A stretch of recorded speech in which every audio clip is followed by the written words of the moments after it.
ఇలా బాగా కలుపుతూ ఉండాలి, ఎందుకంటే అడుగంటికి పోతుంది.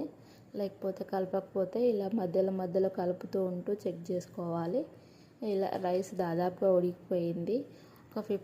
ఒక 15 మినిట్స్ పడుతుంది రైస్ ఉడకడానికి. ఇలా చెక్ చేసుకుంటూ కలుపుతూ ఉడకనివ్వాలి. కట్టెల పొయ్యి కాబట్టి అడుగంటుకపోతుంది. చెక్ చేసుకుంది మా అత్తమ్మ ఇక్కడ.